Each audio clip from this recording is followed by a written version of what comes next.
Ladies and gentlemen, I hope you guys are well. I hope you guys are warm. Kicking it fly today. We've got ourselves a show in store.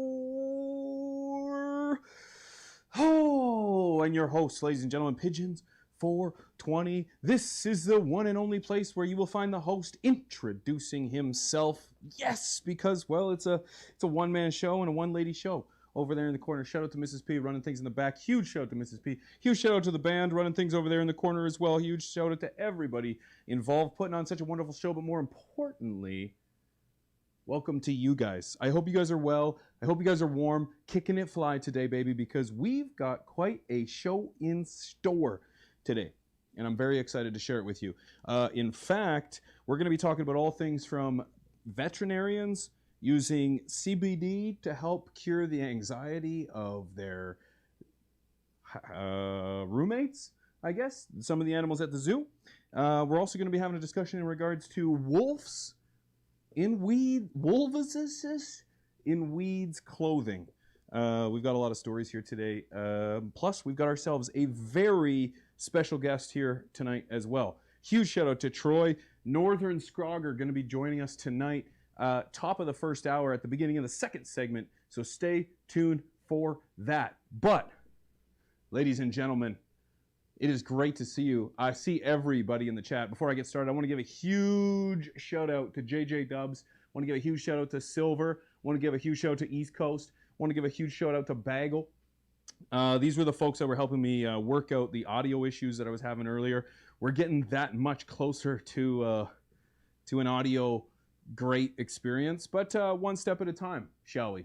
It's great to see you guys in the chat. Thank you to everybody for helping me.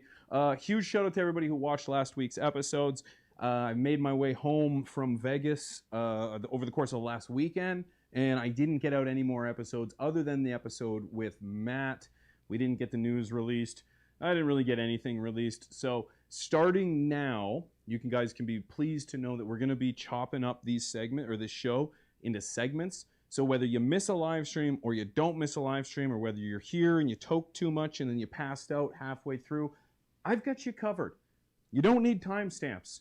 You're going to be just fine because we're going to be posting stuff the next day. So tomorrow you'll find the nudes, and then Friday you'll find the full-length interview episodes. So that's something for you guys to look forward to each and every week. So welcome to Tea with P. This is your Wednesday night live show. I'm Pigeons. You know what we do around here. So I want to know, what are you toking on, ladies and gentlemen? What are you toking on? I see you guys in the chat. Beth, hello. Good to see you. Barb Wire's here as well. Barb Wire, I see you, man. Great to see you, man. East Coast is in the building. Vern is here. Norma G coming in hot as well. I know it's late for you, but I want to thank you for joining. Norma G, great to see you. Vern, normal. Woof, perfect. I'm here. Lieutenant, I know. Keith and Chief, great to see you too, my friend. Wedding cake, bongs up. Let's go, man. You made it. You made it, Lieutenant. Gilkey's here. Craft Grow is in the house. Why would I make this visible? Great to see you, my friend. Sabanek, great name. Love you. Great to see you. Golden Grown is in the house as well. Golden Grown, good to see you. Daily Cottonmouth. What's up, man? Good to see you. Long time. Hazy Susan, good to see you. Welcome in. Please make yourself comfortable. Organically Blunt. Hello, my friend. Good to see you. Good to see you. Welcome, everyone. If I could ask a favor of you all, if you wouldn't mind, be so inclined to hit that like button for me. It's something that means the world to me, because not only does it help boost numbers, but it also helps boost the live stream. If more people are engaging, I see you guys work in the chat like monsters, that's going to tell YouTube that people should be watching this, and send it to as many people as possible. So huge shout out to you guys who have already hit that like button. Shout out to you. I appreciate you guys for tuning in, guys. So what are you smoking on? I see all kinds of stuff in the chat. I'm toking on a little bit of GMO. We've got some dabs on deck over there on the side. GMO compliments of Swank Genetics. Had the opportunity, an absolute delight and pleasure to meet up with them over the course of the last weekend out in Las Vegas. And let me tell you, hospitality to a T. This guy, gentleman and a scholar. I'm honored to call him a friend of mine, and it was just an absolute delight having the opportunity to have this man serve me some dabs. So yeah, shout out to Swank. That's your favorite plug's favorite plug, as my man Mr. ROB CLTV would say. So shout out to the CLTV crew. I see you out there, all the Gromies in the chat. Hello from the flock. We all fly together around here, baby. It's great to see everybody coming in and coming in hot. You guys already know, this is Tea with P, where the T is beer and the P is me. We're gonna have a sip of this sponsored beverage. This is gonna be sponsored by Sam. Shout out to my legendary patron, Sam Squash. He is a legend, and he's sponsoring this evening's unsponsored beverage. So shout out to Sam.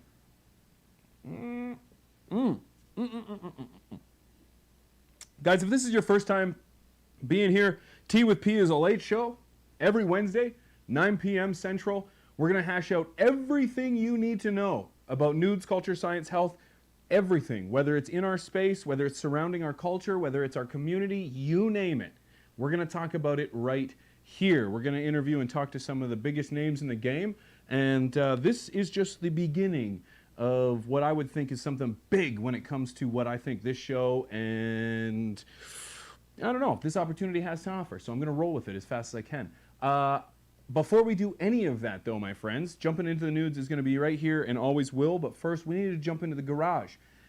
Warner Brothers gave me one stipulation when they built this studio specifically for me. They said, Pigeons, Mr. Brothers is asking if you would not ingest or at least smoke inside the studios. I said that was ludicrous. However, this is a multi-billion-dollar deal, and in order to seal it, I said, you know what? Can I token the garage? They said the only garage they have available is the one with the concept cars. I said, I'll be careful. And they said, okay. They said, okay. Yeah. So we can go and we can toke in the garage, and that's exactly what we're going to be doing. Tonight's piece is the freeze pipe glass. As a matter of fact, last night, before I was about to go and toke, after I cleaned it, I decided I would just wipe it off the existence of this planet. And I smashed it. And I smashed the bowl. And I had to find this thing in its place. Thank heavens, Freeze Pipe sent this to me like 1.5 million years ago, and it was still in the package. So I pulled it out, and I put it in here.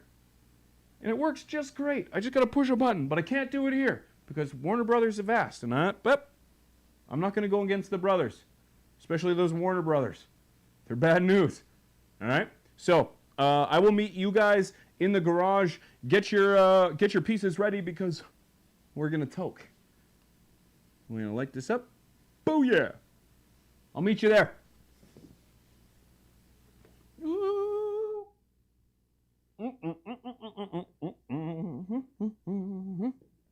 Where's the door? Where's the door? Oh, yeah, right here. Oh, you guys are still taking pictures of these? You're still taking pictures of these? Oh, well, I'll be damned. Cheers, guys. Great to see you. Welcome in here. One promise, you can't mention anything about these cars. Please don't take pictures. Please don't take pictures.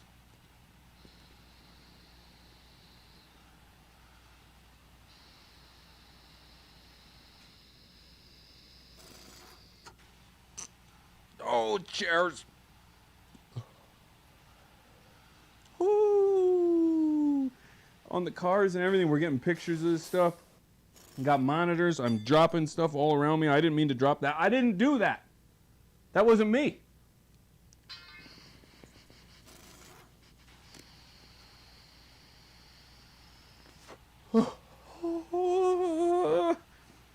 Now, tell me where you're getting news.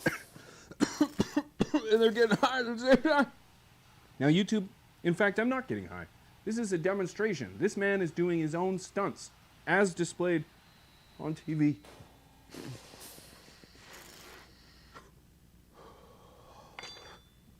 Oh, money. Woo! Ladies and gentlemen, what brings your bong to the table this evening? What are you smoking on? Are you dabbing? Are you hitting a joint? Are you hitting the blunt? What are you smoking in or around or on?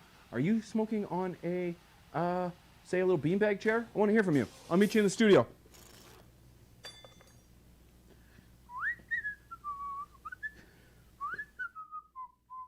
Oh. Oh, gosh. Oh, welcome in. Welcome in. Blunt for me, untrained astronaut. Great to see you, my friend. Great to see you, my friend. Well, before we get into the nudes, ladies and gentlemen, I want to let you know that this is a live show that is powered by you, okay? If there is a show, or if there's a show, if there's a story, or if there's a topic or something of interest that you would like to discuss that is going on in your local area or what have you, please don't hesitate to get a hold of me. I am on X. You can @ me at Pigeons420. You can share stories with me, and we can go over something that's important to you. As, of course, I live in a relatively small area in the planet, and I live in a bubble. And it's hard for me to find stories that are going on everywhere. So if there's something that speaks to you that you think will speak to us, I want to hear from you. But we're going to be jumping into the nudes. All right? Let's go. Cannabis. All things culture, science, and health. Your one-stop shop for all things Cannabis. All right. So the first thing I got here, as I mentioned, it is a crazy time in the world of herb right now. And I was strolling through stories to cover, and I ran into this one. This is mammals with the munchies, curing animals with our plant. I thought this was an interesting story because it kind of highlights the fact that humans aren't the only ones that can benefit from this plant. And I know that vets are already using our plant in order to heal pets, but listen to this. Like many captive elephants, Nydia suffered from chronic foot problems. She probably complained to her chiropractor. Fissures had formed in the 55-year-old elephant's foot pads, and her toenails had cracked and become ingrown. Painful abscesses lingered for months. So doctors, they thought CBD would help. And as a matter of fact, it did. They started low and eventually settled on a dose of 0.02 milligrams of CBD per pound of Nydia's weight, which she took daily with a chunk of fruit. Calibrated by weight, the dose is 1/10 to 1/14 of what the doctors give dogs or cats. Yet it worked. First signs of that the treatment was effective was when Nydia developed a serious case of the munchies. Within days of starting her CBD, she went from finishing just 1/3 of her food to virtually all of it.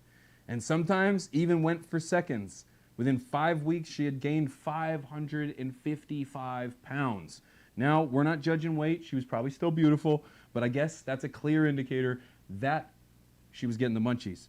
After Nydia began eating, her demeanor changed. She was always known as the grumpy one. She used to kick doors, the doctor said. But within weeks to 10 days of her treatment, she started coming out of her enclosure quicker and was in less of a bad mood. So to all those naysayers out there that don't think that we can live off of a wonderful world of this plant, well, Nydia is a prime example of an elephant that is benefiting from the powers of our plant. So there's that.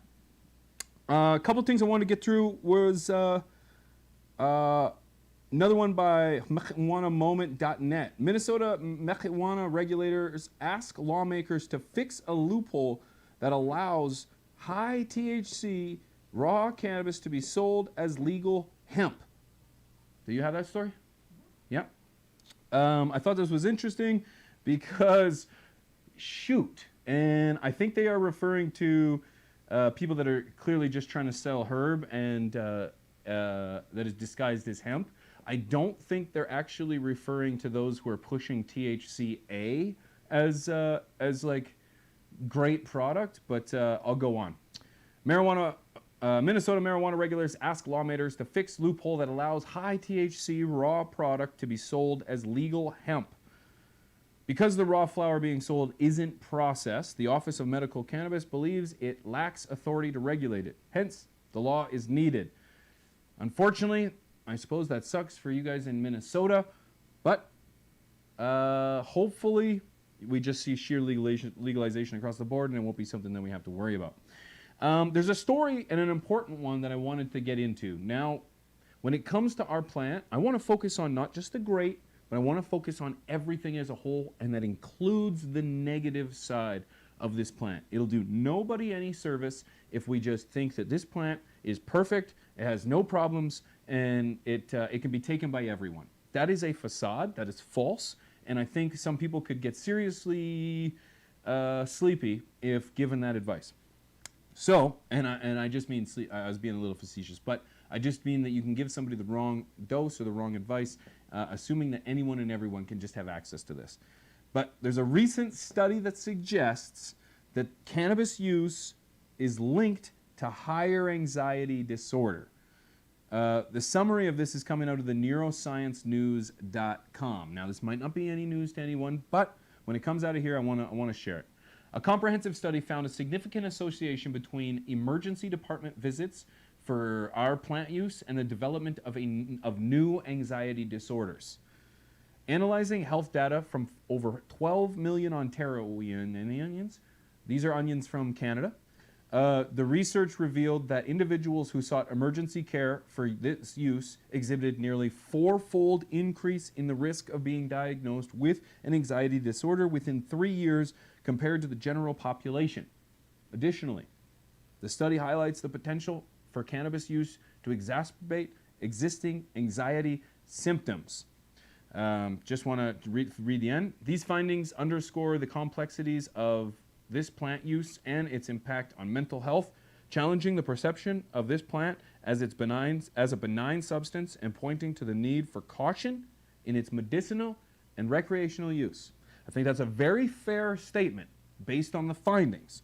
Now, does it mean that it's only these or only this product that led to these disorders or this increase? No, I don't believe those are the only factors. But I think based on the evidence that has already been put forward in regards to how this plant affects our mood, both positively and negatively, it's not a surprise to me that if you have maybe predisposed conditions, or if you have something that, or if you have a medical issue and you take this, if you use this substance, this plant, it could exacerbate or it could increase the side effects. Does that mean that we should stop using it? No. But what I think that does mean is we do need further research when it comes to trying to figure out what is the right amount for the most amount of people, and how can we get this to the most amount of people and not have as much harm? How can we reduce the risks? So it's a very interesting study. I encourage you to read more. You saw the article on there. That's neurosciencenews.com. Go check that out. I encourage you to read a little bit and ask questions. If you have any questions right now or in regards to any story that we cover, please don't hesitate to ask. Please don't hesitate to ask, because I'd love to dive into something or any of these stories. Another story coming out of the Washington Post. Running sober versus high. How weed affects your workout. This one's interesting for me because myself, along with a lot of other people, I think anecdotally can say that cannabis helps significantly when it comes to the performance of my performance when it comes to the gym. People smoke cannabis. I'm going to have to edit this all out later, but whatever. People smoke this plant for a variety of reasons, including for pleasure and to unwind. Now, new research has found another benefit. Getting high can make exercise more enjoyable. Well, hopefully it's as effective, though. The study included more than 36 runners who were experienced users. When they smoked or vaped before exercising on a treadmill, they enjoyed their run experience more. Oh my God. With a greater sense of euphoric runner's high compared with when they ran sober. Could you imagine? I couldn't imagine getting someone just baked out of their tree and they're just running. It's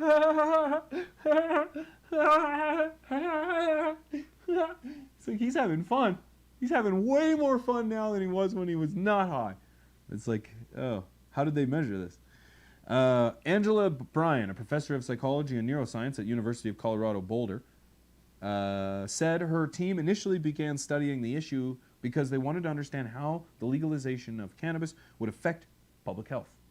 At the time, they theorized that legalization might worsen the obesity epidemic in the United States, but initial research suggested users might be more active than expected. Dun, dun, The team gathered information using surveys of users and found that many of those who responded believed the product motivated them to be more physically active, and that it not only increased their enjoyment while working out, it also enhanced their recovery. As someone who does pay attention a little bit to the UFC and to sports in general, I do know that there are a number of athletes, particularly in the NFL and in the UFC, that are using this plant to better enhance their performance as athletes. And I think it's great that we're starting to see that there are studies that support this. So that's great. Shout out to the Washington Post. Speaking of NFLers and this plant, an ex-NFLer says he'd be in trouble if cannabis weren't still widely illegal, and glad today's players can use it. So I didn't want to highlight this story too much other than that, a shout out to the sports. Shout out to the sports that are allowing athletes to use this plant. Obviously, it's showing benefit in terms of recovery, muscle relaxation, de-inflammation, or that's not the word I wanted for. De-inflammation, is that the right word? Disinflammation? I don't know. The opposite of inflammation. Unflammation. So, it is great to see that athletes are having far more access to this plant than they used to have. The next story I wanted to get into was an unfortunate circumstance for somebody. Some individual in Humboldt is looking at some serious jail time or some serious, some serious fines, not jail time, fines. A licensed grower in Humboldt County is on the hook for $750,000 to settle environmental violations at the Emerald Triangle cultivation site. Ugh. This is a high time story, and they're reporting that a Humboldt County grower will pay at least $750,000 to settle a dispute with state water and wildlife agencies over alleged environmental violations at a 435-acre cultivation site in California's famed Emerald Triangle. In the settlement agreement, licensed grower Joshua Sweet and his companies, The Hills LLC and Shadowlight Ranch LLC, admitted to violations of state water regulations over a period of several years. Wow. I just want to see what was done. Multiple violations at the site. The settlement cites several violations, including building an unpermitted pond on a waterway to collect water for irrigation, for irrigating plants. Other violations include the destruction of wetland habitats and stream channels, converting oak woodland to cultivation, and failure to work with the state and local officials to satisfy permitting regular requirements. Wow, that's unfortunate. I think it's imperative that if we're going to start taking on the cultivation of this plant, that we are responsible for it. There's absolutely no reason we should be polluting our waterways. There's absolutely no reason we just should be destroying any kind of land or wildlife if it's not necessarily needed and or permitted. So it sounds like it's an unfortunate circumstance. But if they're pleading guilty to these, then it sounds like the system is somewhat working, and people are being held responsible for their actions when it comes to polluting the planet. Happy birthday to the DEA. Happy birthday to the war on drugs. Yeah, sounds ludicrous. I thought so too. That's what I thought when I saw the post on the DEA's X account that was celebrating the war on drugs. Yeah, pathetic. X users are calling out the official DEA account to take down a post celebrating the war on drugs that was posted February 1st. On February 1, the official X account of the DEA posted a photo of former President Richard Nixon and a caption meant to celebrate the legacy of the war on drugs. But the comment section didn't go as planned. Making things worse, the DEA posted it on the first day of Black History Month. Ooh. Where's your finger on the pulse there, DEA? Oh gosh, that stings. Which is especially ironic given that these laws were unfairly enforced, mostly on black and brown Americans. Ouch. The tweet was, or I guess the post, there's no tweets anymore. The post said, on December 14th, 1970, at the White House, the the DEA, presented, my gosh, sorry, I tried to abbreviate that. That's not what it said. The International Narcotic Enforcement Officers Association presented President Nixon with a certificate of special honor in recognition of the outstanding loyalty and contribution to support narcotic law enforcement. That's what the post read. I'm not entirely sure what kind of attention they're trying to get with a post like that, but that's pretty ridiculous. I can't think of many people that would think that the war on drugs has been any glimmer of success whatsoever, but more a stain on the history of the way the government treats its citizens. It's just another way to toss people in jail and not answer to right and wrong. It's totally unfortunate. However, I'm glad somebody is celebrating the DEA. This kind of starts off the kind of story I have where the government's... This is kind of a story that's going to lead into a few stories here where I really want us to think critically for a moment. I want you to remember, if you're new here, my name is Pigeons. I'm from Canada, where in 2018 we legalized this plant. Kind of. Some would argue it was Prohibition 2.0. And I want you to think about that, and I can give you reasons why after. But we're going to get into these next few stories as we round out the top of the hour. But I want you to think about this, okay? Texas. The Texas Attorney General, Ken Paxton, is suing 5 cities over their policies around our plant, preventing enforcement of the Texas drug laws. This is right from, I think I have a different article than you do, babe, but this is the TexasAttorneyGeneral.gov article that I have. So right from the Texas governor, Attorney General, I apologize. Texas Attorney General Ken Paxton has launched lawsuits against the cities of Austin, San Marcos, Kylene, Elgin, and Denton for adopting amnesty and non-prosecution policies that violate Texas laws concerning possession and distribution.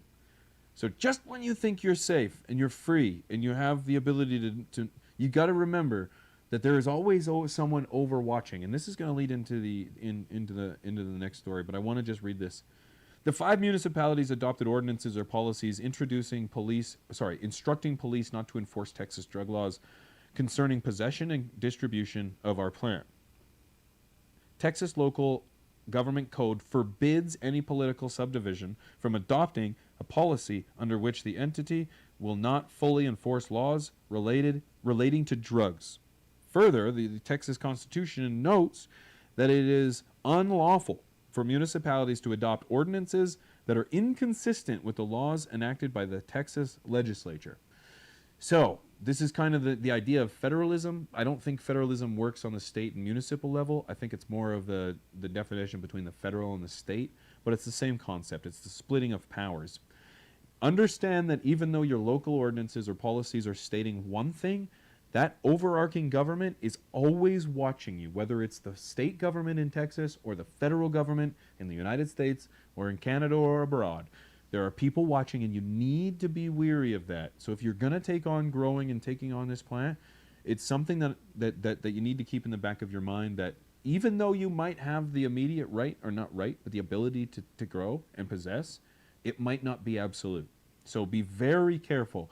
When I'm giving advice on things to do and things to choose and how to do it, often enough, the very first tip that I give is to please follow your local laws and ordinances, because I don't want to get anyone in trouble because you thought you could grow and it turned out you couldn't. So, Texas, I'm sorry, but if you're in one of those cities, do please be careful.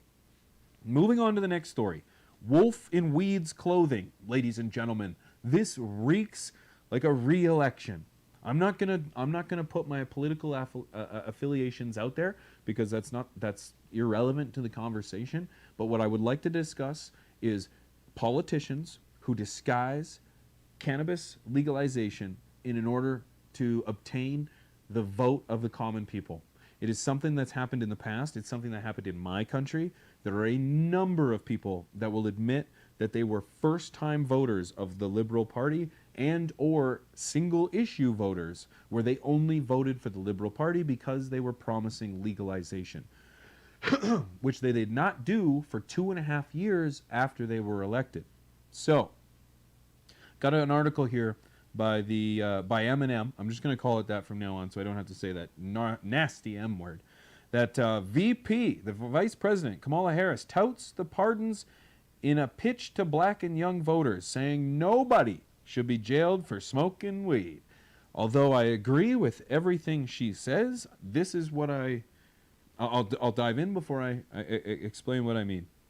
The Vice President says that the administration's move to pardon people for federal possession offenses is an example of how it is delivering for Americans, particularly young and black voters who could be key to the President Joe Biden's re-election bid this year. The White House also cites the cannabis clemency move in a new fact sheet on efforts to advance racial justices and equity and ensure the promise of America for all communities. Yep, womp, womp, womp, womp, womp, womp, womp, womp. I'm sorry, I can't hear it anymore. I don't care what side of the aisle you're on. If your local politician or your political affiliate is promising you anything in regards to this plant, you need to be skeptical. You need to be skeptical because it is it's very apparent that politicians are willing to wrap up other policies and other interests up into that single issue. And unfortunately, I will admit that as a gullible citizen, that sounds like a very great idea. Sounds like a very smart idea. Let's legalize herb. But you really need to know your candidates. You really need to know your politicians. You got to know where they stand. Why do I say that? Let's move on to the next story here in regards to Florida. If you recall last week, I announced that Governor Ron DeSantis announced that he was going to put the legalization of our plant on the next ballot. But guess what? Before it's even been voted on, there's already regulations coming down the pipe on capping the product THC and dosage. Forbes is reporting. Florida lawmakers approved THC cap bill ahead of the ballot, the voting ballot. I'll read because it's like, oh, how much and where? Let me get into that. Florida GOP Senate lawmakers have approved legislation to cap THC levels on adult use, even though it is still illegal in the state. The move has been made as a preemptive measure to regulate a future ballot initiative ahead of the vote in November, when Floridians will be asked whether they want to legalize the use in the state. Here you go.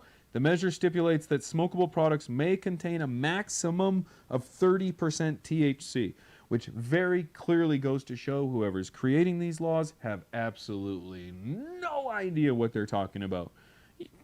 The cap on THC is 30% on smokable products.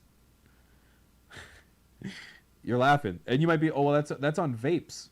Nope. That's the next one. Concentrates and vaporizers will be limited to 60% of THC. And edibles for personal use will be restricted to 200 milligrams of THC.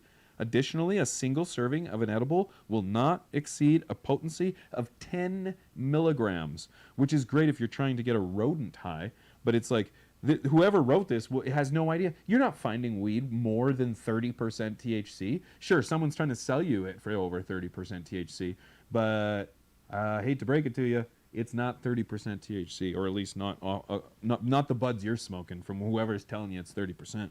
Now, of course, I understand THC plants have been tested at higher than 35%. However, I do think that is an anomaly, not the standard. So, yeah, funny. Hey, Florida, not even voted yet. You haven't even voted if you want it or not, and they're already telling you how you should take it. Yeah, isn't that something? That's the news, ladies and gentlemen. Before I do head off to go see our boy Mr. Scroger, Mr. Northern Scroger, we've got some questions on the go, but little bit of information before I go. If you have any questions in regards to anything we just discussed, the story at the beginning, anything in between, from towards the end, anything, I want to hear from you. We're going to be having a conversation in regards to genetics. Let's do it. Genetics.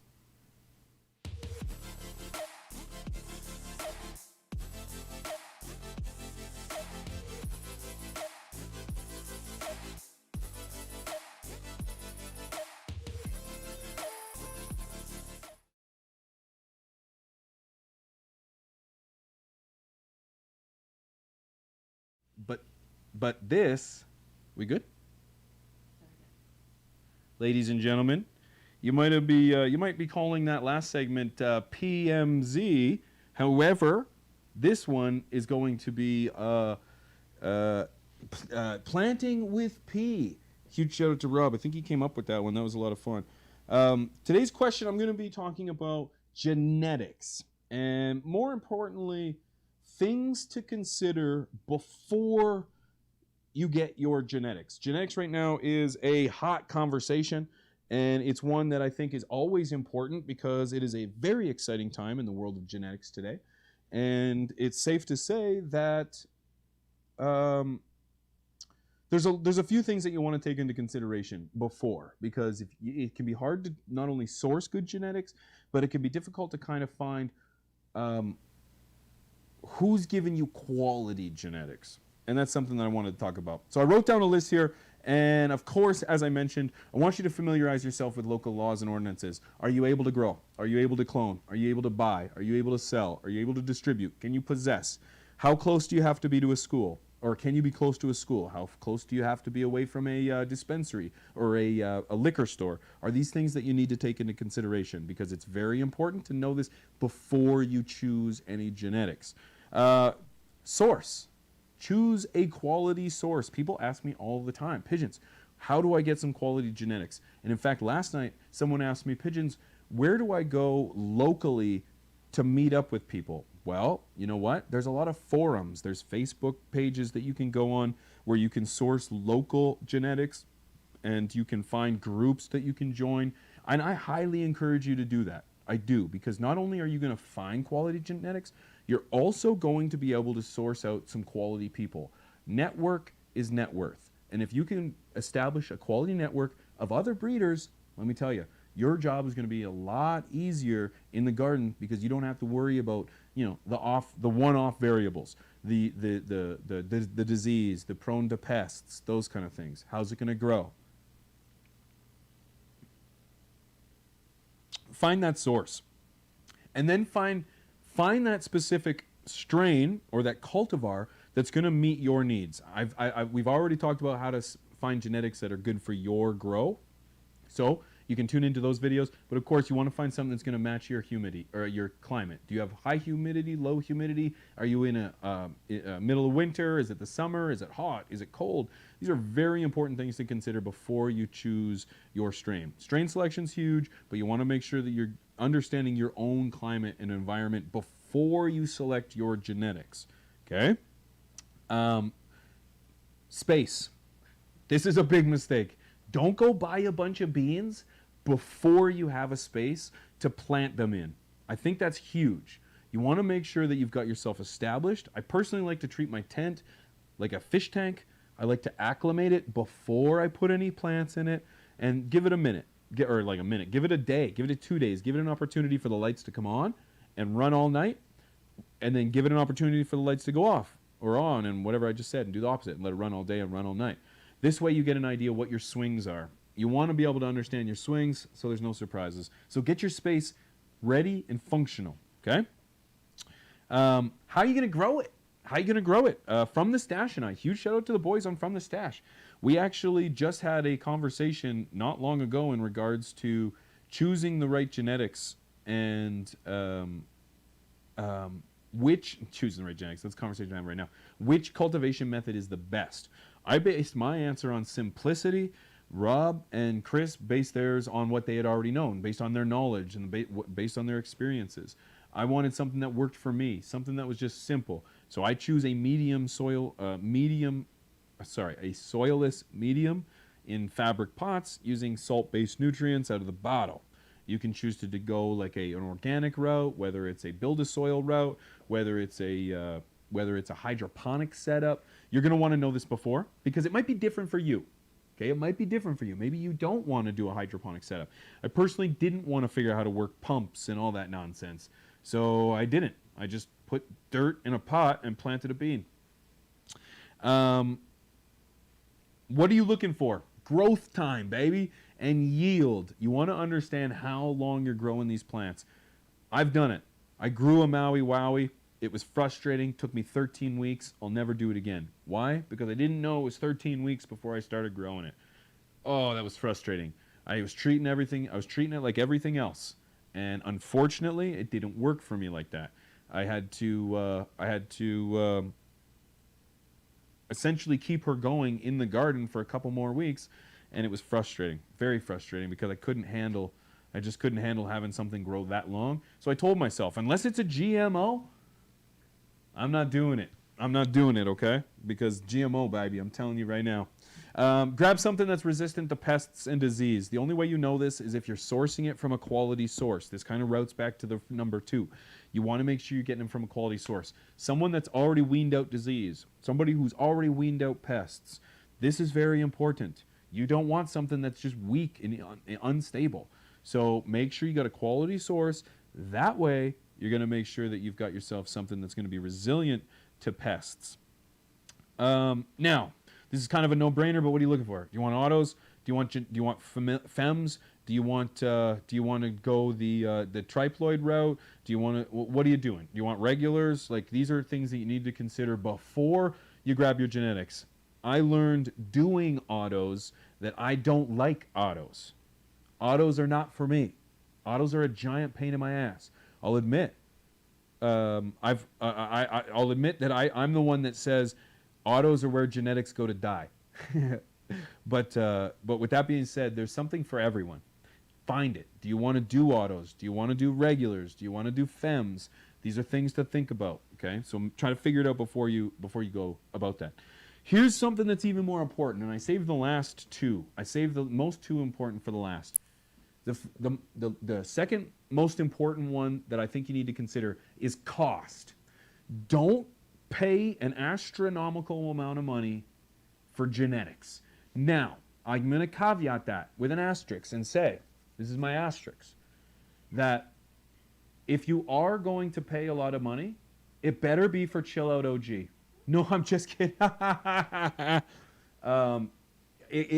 understand that if you're following a genetic that's going to cost a lot of money, or sorry, if you're following a genetic, you watched it through the phases, it's somebody that you respect, somebody you look up to, it's a trial phase. Yes, there is a small, very small percentage of genetics out there that are worth more than they're worth. Okay, I'll admit that.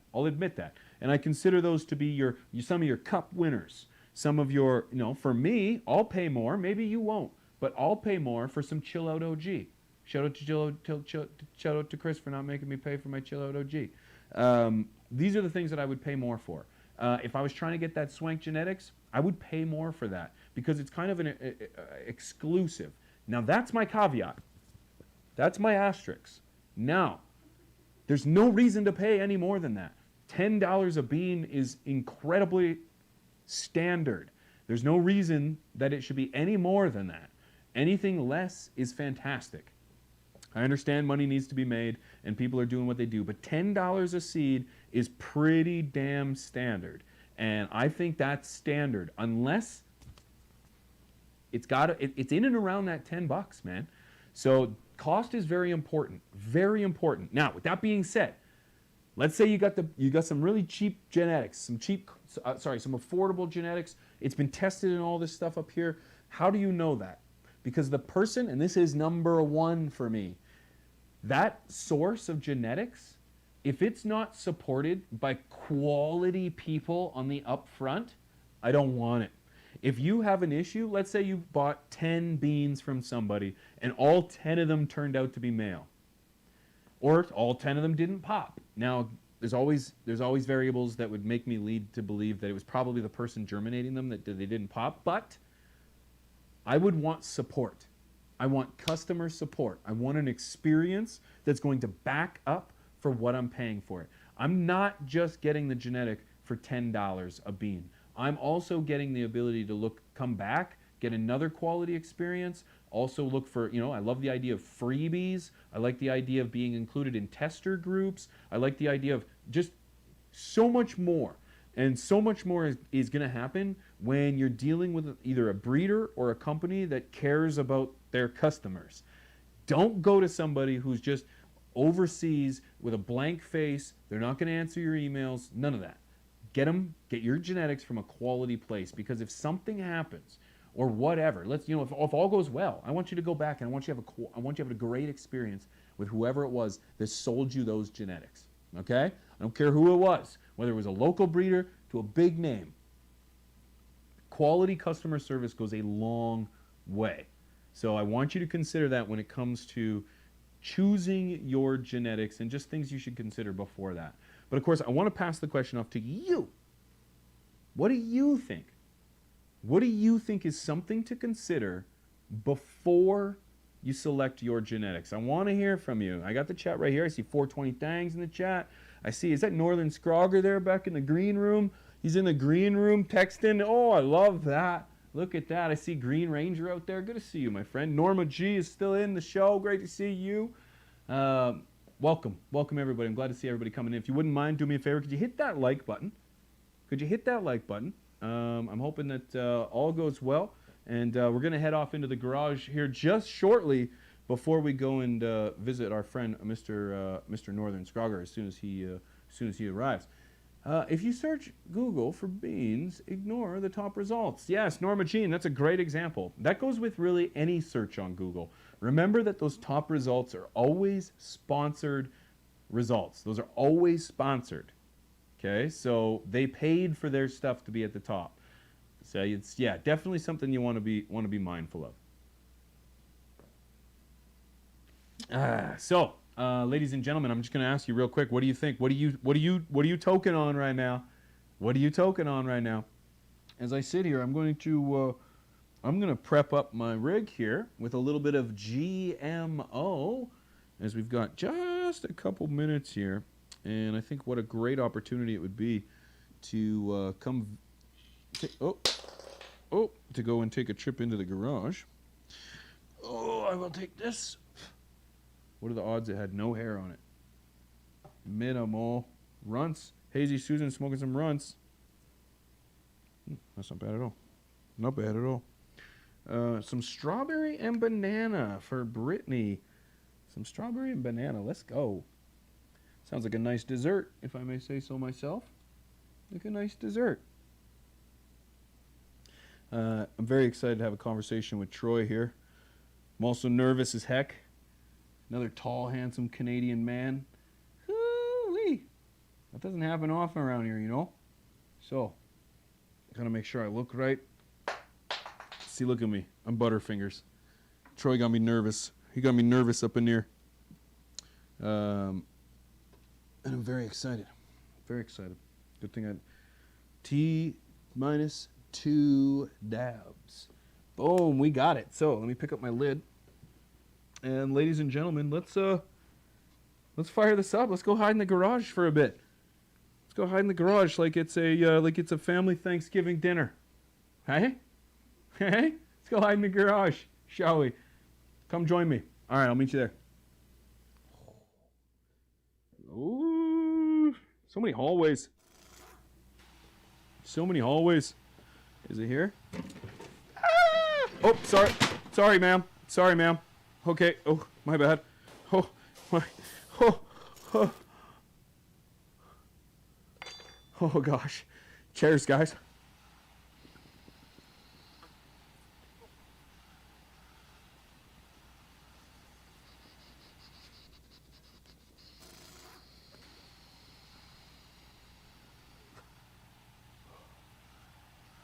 Oh, that's tasty, boy.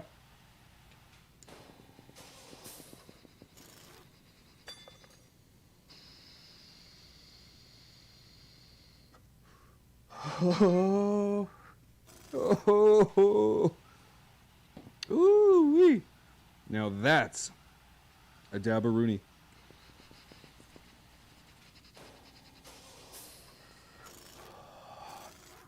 Actually, don't think I'm supposed to use this top piece as a carb, but let me tell you, it actually works really well. As you go, it works really good. Like that. Okay. Okay. All right. I'm going to head back in. Whew. Okay. Oh. Oh, so, ladies and gentlemen, it it brings me an absolute pleasure, an absolute delight. We're going to be, in just a moment, we're going to be speaking to the man, myth, and legend himself, Mr. Northern Scroger. If you guys have any questions, any comments, any concerns that that you want to bring up with him, mainly if you want to question him about is he using Stash Blend in his beard? That's really the question that I want to know about. Okay, so that I want you to think long and hard about some good quality questions. Okay, they have to be quality. They have to be quality. All right. Okay. So, hashtag the Scrog Nation. Let's run the community. Come on and lift your glass. You've won your own free pass to be our guest. If you're stressed, it's fine dining we suggest. Be our guest, be our guest, be our guest.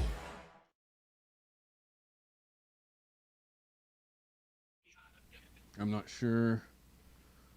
Are we back? We are here. Mr. Scrog Nation? Are you there? Can you hear me?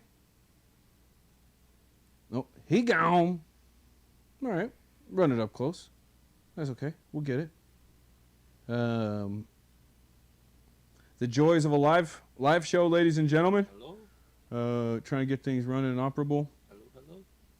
Hello? I don't see my mic moving. Oh, I don't. No, I don't have my. Oh, I don't have, there's this thing. Hello?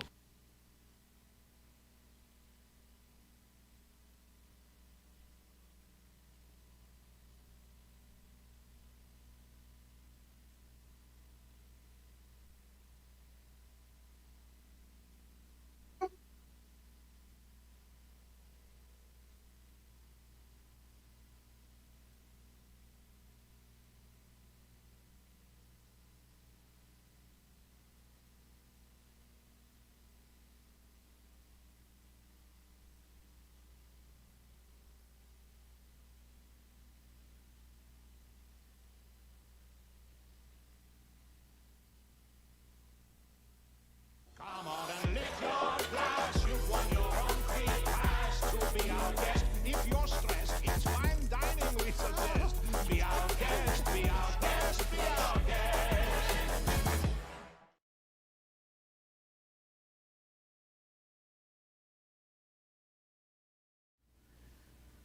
Yeah?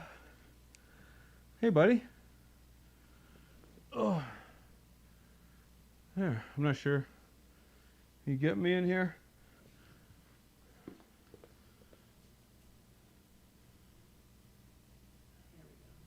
Got him? Hey, buddy.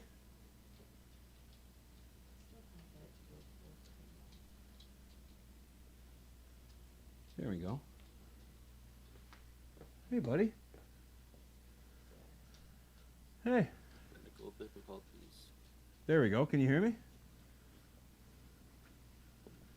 Can you hear me there, big guy? No?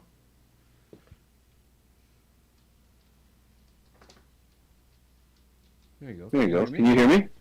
Hear you. All right. All right, you can hear me. All right. Yeah, I can hear you. All right. There we go. I can hear you. There we go. I can hear you. Okay, sweet. There we go. You can't see me. There we go. You can't see me. Why not? Why not? There we go. There we go. There we go. Hello. Got it. There we go. Out. Got the dogs in the house too. There's Man, like I got my dog a nose. Yeah. How's it going, buddy? Good. How are you doing? I'm doing fantastic. Thank you for coming on, man. No, thanks for having me. It wouldn't be a show here if I didn't have technical difficulties. So I appreciate you coming on. Hey, Taking man, that's it what in with me. happens. Yeah, when you do a live show, you gotta like encounter that once in a while, right? Yeah, once in a while, as in like every single episode so far. So it's it's been a great journey. I know you run live streams on your show, so I know you kind of have an idea as to how it goes. Yeah. Is it my audio that's a bit loud, or is it all of our audios that's a bit loud? Probably all of them. Or is that what they're saying? Yeah, that's what they're saying. They're saying the audio is a bit loud. I think I think she'll get it here. She'll get it. that's okay. We'll play with it. So, how you doing tonight? Yeah. I'm doing good, brother. I'm doing real good, man. I'm doing good. This is we'll make this a nice edit, and it'll look really nice on YouTube on Friday. It'll really look beautiful. I'll make sure I powder our cheeks. Yeah, Sweet. yeah. I've been using Yeah, this dude. hash in my beard. Good. Well, it looks good, man. It looks good. I can tell. Yeah, I can tell, man. Bro, when we met in Vegas, bro, just a couple months ago now, and I got to be honest with you, man. You and I had so much fun. I particularly really enjoyed our elevator visit and our search for a lighter. Remember Yeah, that? I remember that for sure, definitely. That was a mission, man. We even left that joint, that pre-roll sitting on the ledge, and that guy found it. You remember? Oh my god, I forgot about that. I totally forgot. That's so funny. That's right. Because if you guys want it back, like, no, man, you can have it. Pre-roll. It was that really bad joint. It was that really bad one. And yeah, I remember we left it on the ledge. We were like, someone will find it, and Yeah. then we walk away to go find a lighter, which nobody in Vegas has, and we end up coming back. And we smoke like I don't know what, half of that joint. We were like, no, we smoked half a joint and then left the other one or something. Yeah. And then we walk away and come back, and it's gone. Yeah. And then we were laughing that we're like, oh my god, someone took it. And the security guard in front of us was like, oh, are you talking about this joint? Yeah. He has to have it back. Like, no, man, it's all yours. He was so happy, like, he's so grateful, which I would be too. Like, if someone gave me a joint, I'd be pretty grateful as well. So yeah, he was pretty pumped. Especially in the middle of work. Yeah, true. That guy was probably smoking it right away. He said, "You guys got a light?" We're like, "No, man, sorry." That's the one thing we don't have. No, that's one thing. We were walking around that parking lot for probably a good 5 minutes trying to find someone with a lighter, and nobody had a lighter. So yeah, that was a learning lesson for me that day. Yeah. Always carry a lighter in my You fanny know, pack. you and I chilled in the hot tub. No one else would go in there. Nobody else would go in there. Then we went down the slide in the freezing water. Like, that was fun. Yes, I remember that. Here, give me half a Yeah. second here, Mike. I'm gonna fix my audio here for a second. No problem.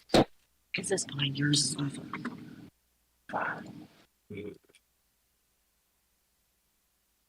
What's up, chat? Norma G, how's it going, man? What? It wasn't picking up my audio, or he couldn't hear. Like, I don't think it was picking up my Discord audio. Vern, how you doing, Vern? David, what's up? Wait, is it picking me up right now? Still? Oh. Now you can hear me now, right? Yeah, you can hear me now, Troy? I hear you. Yeah, perfectly. Yeah. Yeah, What's okay. up? My audio sounds the worst. Probably because I'm using this stupid earbud. Am I echoing to you? No, you're not echoing. Or what kind of? Yeah, no, that's all I have. That's all I have is my earbud. Because this isn't on. I have this muted. Test, it's muted. Still hear you through that. One of them, you have to have one of them mute. One of them has to be muted. Don't you love lives, man? I go through this during scroll school. It's so fun. Sounds bad. Uh-oh. I don't hear you right now, pigeons. Going to him. No audio right now.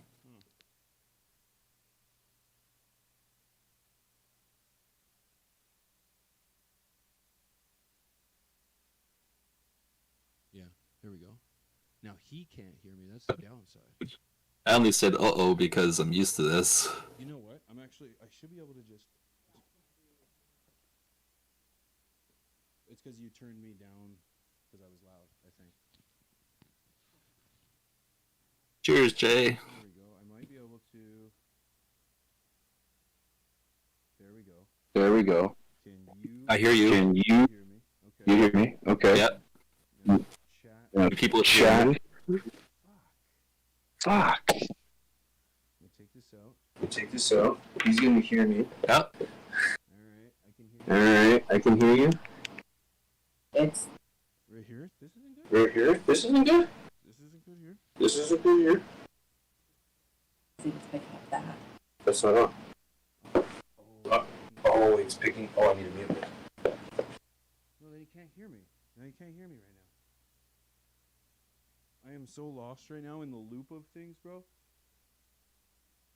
I don't know how I got lost here. Shit. How did this... Does the audience hear me right now? The audience can... 420 things. Do you hear me? Speak, because I'll speak to you guys as they're trying to fix this. Yeah. They hear you. Yeah, they hear you. Yeah, they hear you 100%. Oh, okay, cool. What's everyone smoking on in the chats right now? I have a little bit of live rosin I'm smoking on. Just one more dab left. Norma G, fuck man, you must be tired. You're pretty far away in the world. East Coast Grower, how you doing? Whatever the button is that's off screen has something to do with it. Excited for the Growers Gauntlet. Yeah, man, I'm excited for the Growers Gauntlet. I don't know if everybody knows what that is yet, but it's going to be a pretty sweet competition that we're going to be announcing here coming up in about, I'd say, a couple of weeks, right, Rob? We got to figure that out, but yeah, we're going to have Team Scroger over there, so get prepared, Team Scroger. We got to compete.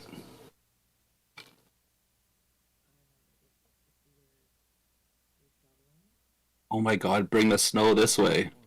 I want that snow so bad, man. I'm in Ontario. We have no snow. And I just want to go snowmobiling and ice fishing, but what a crappy winter we have. I should shave my beard off. I only grow this for the winter so I stay warm. It's fucking warm outside, so I don't even need my beard. Ryan Ginger Ale. Alright,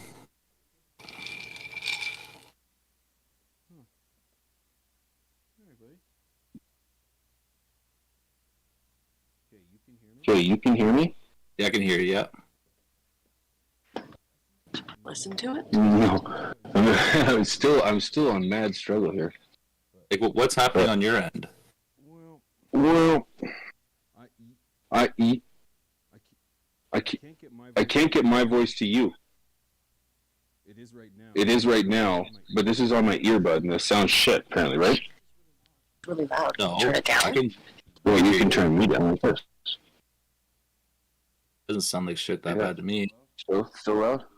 Still okay. It's better. Yeah, okay, that's your one. Turn me down. If it's too loud, just turn that one down. It happens, man. This is all about going live. This is the good thing about it.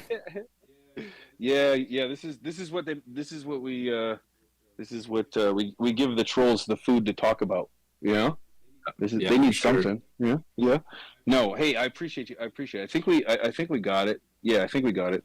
I think.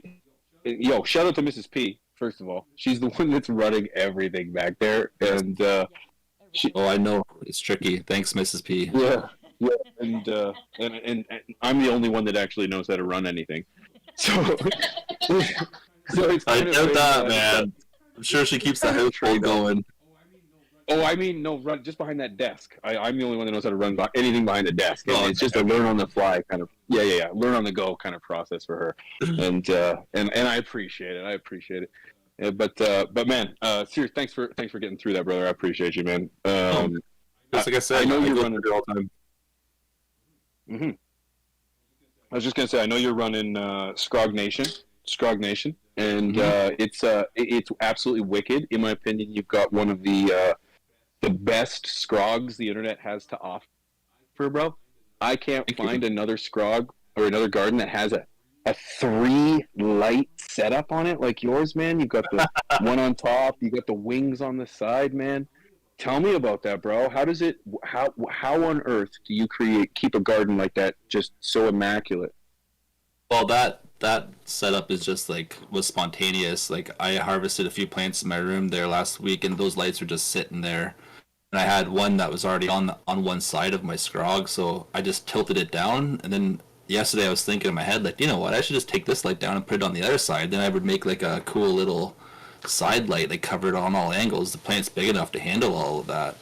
So I just hung it, and like it was just a quick thought I had. So nothing special. It's 3 lights. A lot of people think that's one light. That's all like a tri-folding light, but no, that's 3 Evo 6s. So I just had them and hung them like that. Just a spontaneous idea. Bro, I absolutely love that spontaneous idea because it looks absolutely awesome. And yeah, you're right. It does kind of look. I could see how someone would think it is kind of made like that because the Evo does kind of fold. Yeah. That is a wicked setup, man. You've been growing. You're an organic grower based on how immaculate the top of your pot looks. You've been doing that the whole time. No, I this is my second run ever with organics. I'm gonna next grow school is gonna be organic and salt-based nutrients. I'm gonna go back and do some salts again as well. But no, organic. This is my second time with organic. I love it, man. It's been really fun. It's super easy. Like there's no like thinking really involved. If you have a super soil per se, like I have a super soil, so all I do is add water, some top dressing here and there, and a little bit of compost tea, right? So it's really simple to do the organics. It's a little bit expensive off the hop, but I love it, man. I love the taste of it. There's a little bit of a taste difference, not major, like it's not a major difference, but there is a little bit of taste difference for sure with the organic.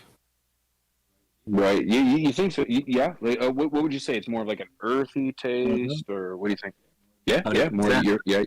That's exactly what I would say. It tastes like the earth a little bit more. You actually taste like the soil. It's weird. Like, and that I love that, man. When I smoke weed, like when we were in Vegas and we smoked some of that Humboldt stuff that Eric Nugshots brought over, I tasted dirt in that, and I don't think it was salt-based nutrients that was growing in. I'm not too sure what it was growing in. It was probably salt-based nutrients, or it could have been on the farm at Humboldt.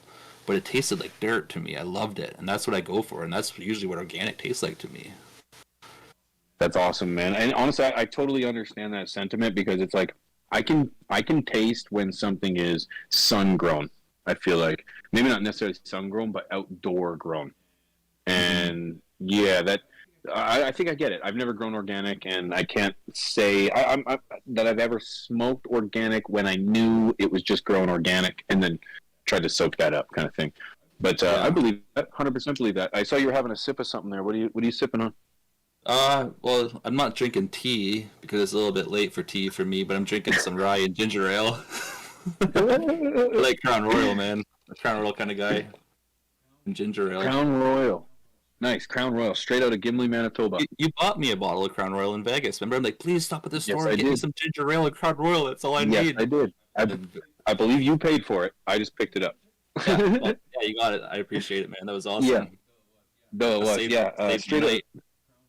Crown Royals. It was made just north of here. By just north, I mean like 4 hours away. Yeah. Oh, that's awesome. Yeah, quite a thing. Yep. I don't know if it's still just. It's probably not just focused up there, but yeah. Always nice to enjoy a nice drink at the end of the night. You, sir, are a father and husband? I'm a father and I'm pretty much a husband. I've been in a relationship for 10 years, so I'm pretty much a husband, yeah. And I am a father of an 11-year-old daughter. Oh, so we're very similar. Okay, my boy's 12. You're currently in Ontario? Yes, I am in Muskoka, Ontario. I'm about 2 hours north of Toronto. So I can drive to the city pretty quick and have fun, or I can come to where I live pretty much in the sticks, in the bush kind of thing, out the country, and just enjoy quiet life. So I'm in a pretty sweet spot, I think, location-wise. Sweet. Born and raised? Yeah, born and raised right in this area. I was born about 20 minutes away from where I live right now in a town called Aurelia, just next over to me. So yeah, I've been here my whole life. What about you? Really? Okay. Yeah, man. Well, no. I'm the one asking the questions here, Troy. I'm just joking. I grew up on a military bases going west. So I was born in Ontario, but then I moved to British Columbia, and I was in Alberta, and then I stopped in Manitoba. Oh wow. And, yeah, lots of pretty moving much around. in that area, that end of Canada. Yeah, everywhere west of Scarborough. That's where I was born. Yeah. Scarborough. Wow, yeah, that's not even far Oh from no, me. That's the city. Peterborough. My wife's like, no, you weren't. It's Peterborough. Yeah, Your wife corrects me was when that- you were born. No, You told you she runs no. shit. You'll never know if she's right. You'll never know if she's right. Well, I'll ask her when I see her next time in Vegas. Yeah, you're right. Yeah, you probably will. You probably will. We're gonna have So picklebacks. yes, yeah, man, bro. I was just in Vegas. I had two more. I had two more on Saturday night. Slammed lucky. them. Oh, it was good. Lucky. Yeah, it was good. Oh, it Same was so place? good. Yeah, it's nice. Same place, man. Yeah, we went down there. It was Rob, Sid, and I. We went down, and man, yeah, we tore it up for a night. Man, Just the that's three of us. awesome. Just the three of us. Yeah. I love it. I Um, love it. Oh, it was so much fun, man. We tore it up, man. It looked like you had fun. Oh, I had lots of fun. You- Yeah. You were up for an award. Correct me if I'm not wrong, right? Yeah, I was up for an award at the MJ BizCon at the what do they call the MJs at the MJ Awards. I was nominated for the one of the top international cannabis educators of the year. So Scroger School just got recognized from some international cannabis educators, I guess, and the award show. So I got nominated, which is amazing. I didn't end up winning the award, which is fine. Congratulations to Greenleaf company who won it. They own like 40 universities in the United States, so it was hard competition, man. But being there was honoring. I'm so happy.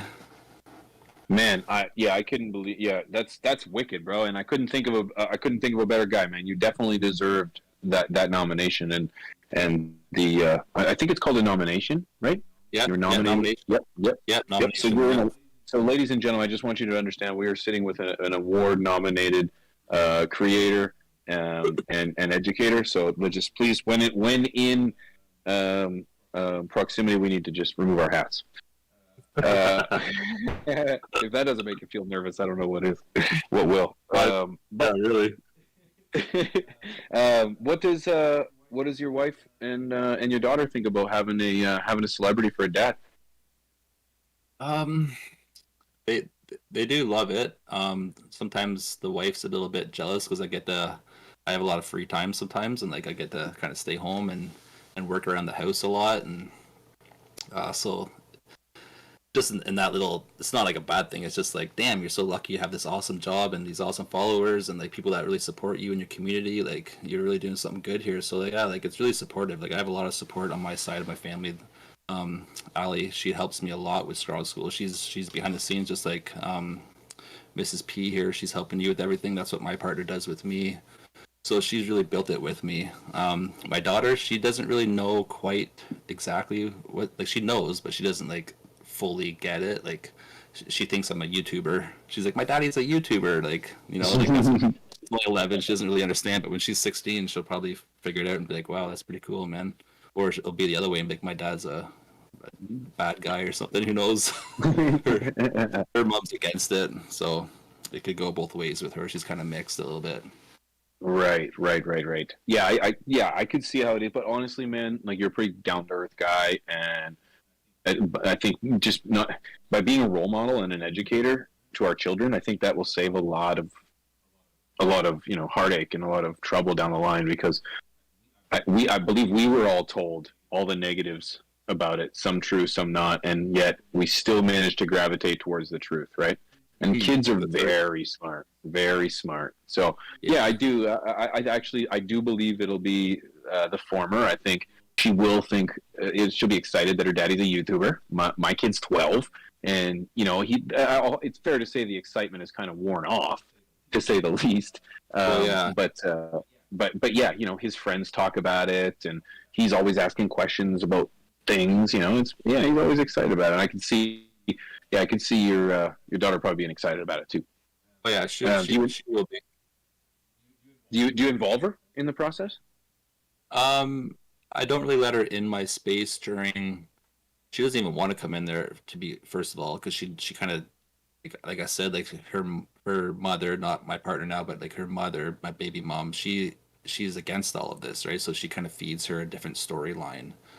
So like my daughter doesn't really want to come in there right now, which is fine. She helps me like set things up when there's no like buds in there and stuff like that. She'll help me set it up and lay my floor down and like do things like that. But when it comes time to like all the flowers happening, I don't bring her in there because like I just don't want to go to court again and deal with a whole bunch of shit from like family court, you know. So I just keep her out of there for now, just to make it easier for everybody, to be honest with you. But I involve her in like, she gives me ideas, man. Like she'll give me like Instagram reel ideas, like, Daddy, you should say this, you should do this, like use this audio. Like she's smart, man. She's gonna be like, she's gonna really like help me, I think, in a few years from now.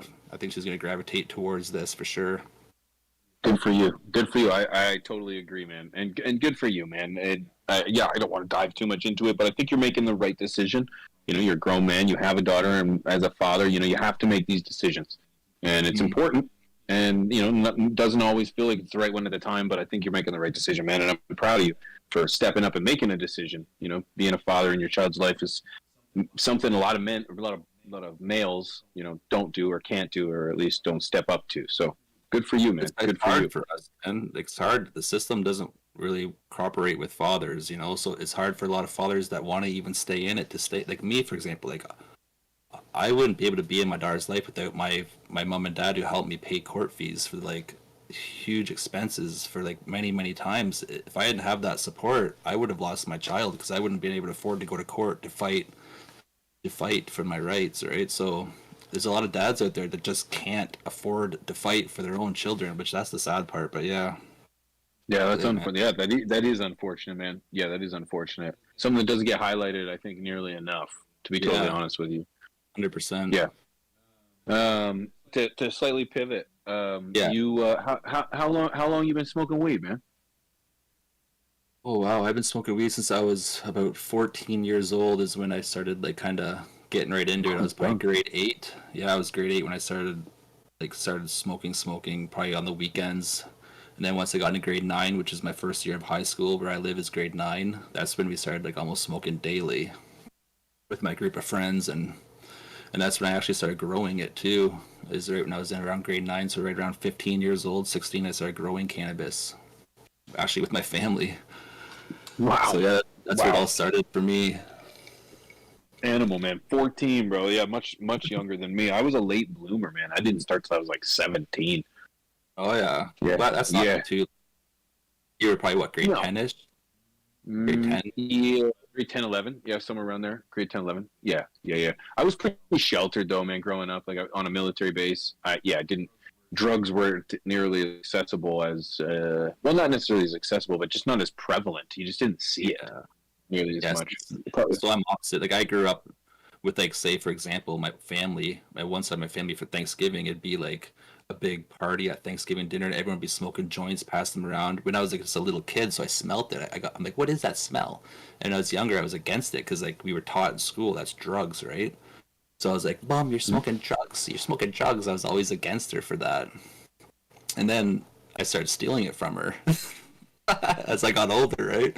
I started dipping in her purse and yeah. So like times are weird how we all came out. Like I was super against it, and then I turned for it. My parents were always more supportive towards me smoking a joint in high school than say drinking a 26 or a rye. They're always like, go smoke joints with your friends, have fun, just don't drink a bunch of booze and go drive around, you know. Like they knew that like even I feel like booze is a little bit more of a harsher drug or harsher for your body than smoking a joint, right? Right. I'm glad they were open with you with that at such an early age. Oh yeah, very open. My experience would have been the opposite. Definitely pushing alcohol before pushing any kind of flower. 100%. Yeah. Do you think are they still the same? I have no idea. I have no connection. Troy, I'm the one asking the questions here. I said, don't turn this around. Don't turn this around. No, I don't talk to my family, man. I shout out to my brother Bagel, but I haven't spoken to my parents in probably a decade plus. So I have no idea. The one thing, no, it's actually one of the greater things that happened to me. One thing I think that doesn't get highlighted enough about military families is that people give a lot of credit and a lot of praise to the soldiers that serve our country, and without taking any credit away from them, because they do deserve a lot of respect. Um, no, not enough attention is paid to the spouses and the children of the people that have to serve, because the amount of dedication and the amount of sacrifice those families give is instrumental. So many families that I grew up with are torn apart, never together. Dad, mom split up, yeah, and a lot of I don't want to say the big S word, but the ending of life amongst people, but individuals. That's pretty big, and so it's like it just doesn't happen as a discussion very often. So, yeah, I like to bring it up when asked, because we should think of those the typically the moms and the kids that sacrifice. Oh, for sure. Yeah, they're always alone for a long time at periods, are they not? And Months and months. Yeah, exactly. I had a few friends that grew up in like military kind of households, and their dad, I don't even ever think I saw their dad ever. Like, where's your dad? He's like, he's across the seas doing something. I'm like, wow, Canada at war or something? Like, no, he just goes over there for like 8 months at a time. He just drops beer off. He just drops beer off and then never comes home. I can't figure it out. Yeah, like, what do you guys do over there? Yeah, Mrs. P and I have been together 15 years, and I'm pretty sure she's only seen him once, maybe twice. Twice. And it never anything more than just hello kind of thing. Oh, we did have a dinner once. Yeah, we did have a dinner one time, but that was because her parents had invited him out, and it's one of those things, unfortunately, that happens when people have to go away and serve for months and months on end, and they come home for a little while and they leave again. But yeah, no, that's the way she goes. When you were smoking, we're gonna get this off of me right now. Back to you. When you were smoking, when you smoked for the first time, this is a question I want to ask him. Did you get high the first time you toke? Oh, yeah. Or no? Oh, yeah. Big time. Oh, yeah? Yeah, man. My first time ever smoking was from a bong, and my cousins kind of set me up. I never knew what to expect, and they're like, my older cousins were like, don't let him do it. He's only like 13, 14 years old. Don't let him smoke that. And my other cousins were like, let's do it. We want to see him, right? So it was like a big, tall bong, and back then they never had like the kind of pull shaft. You know how like you pull the shaft out now? They had a shotgun, so there's a hole on the bong. So they're like, in America they call those carbs. Yeah, the carb. Yeah, they do. Yeah. We call it shotguns. Okay, we're not alone. Go ahead. Sorry, man. I know all the Strong Nation guys are like, "That's a fucking carb, bro." I'm like, "What?" It's a shotgun. Anyway, so the carb.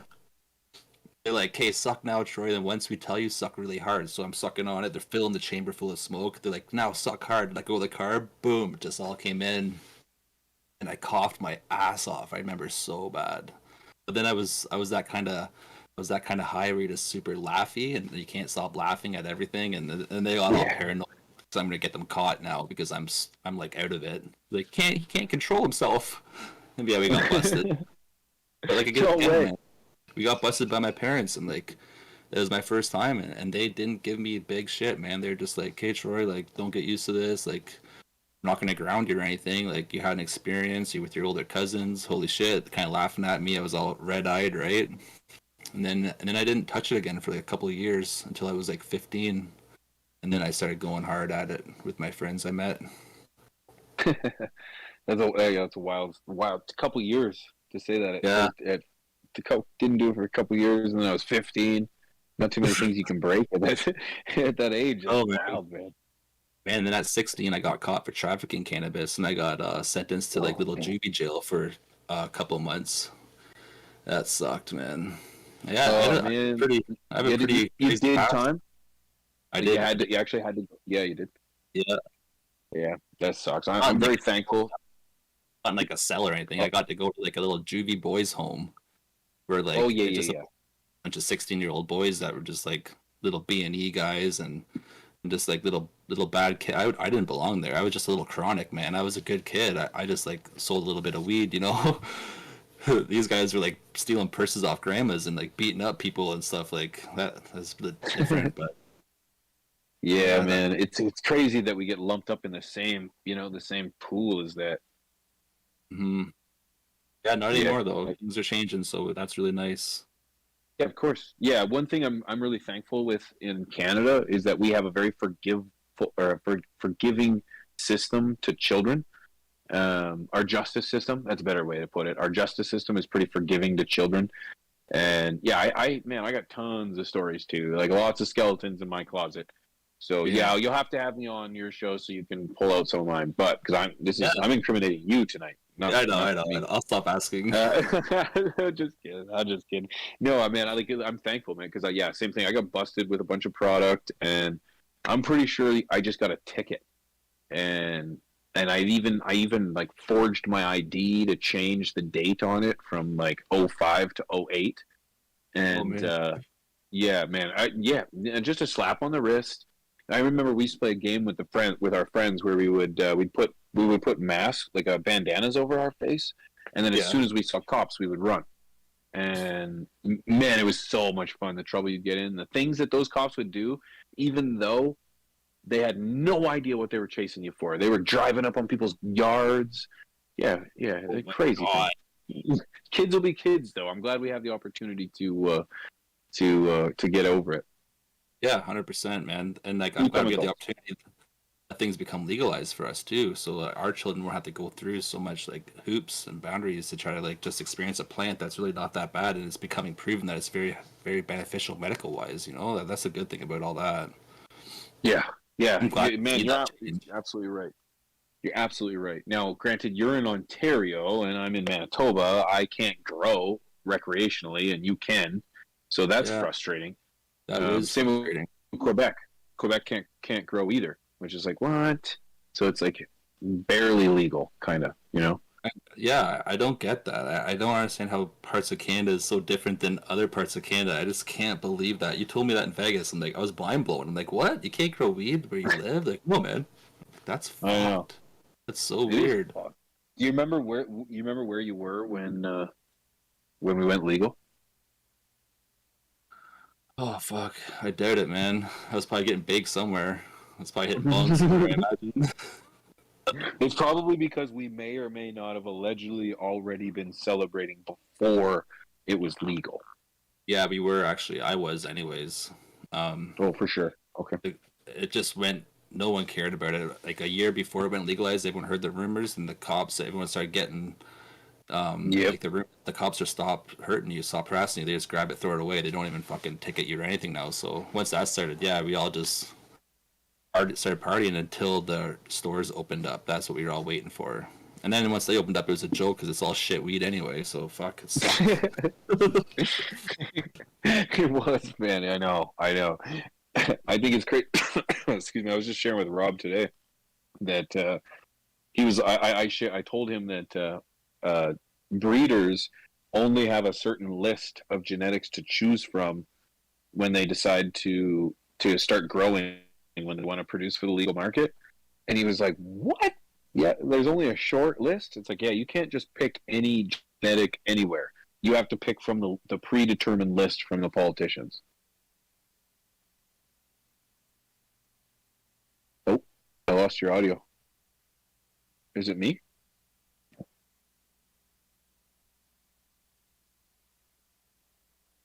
Oh, no, I don't have. Oh, I lost your audio.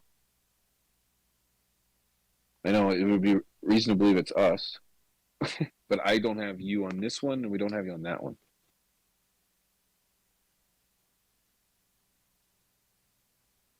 Huh.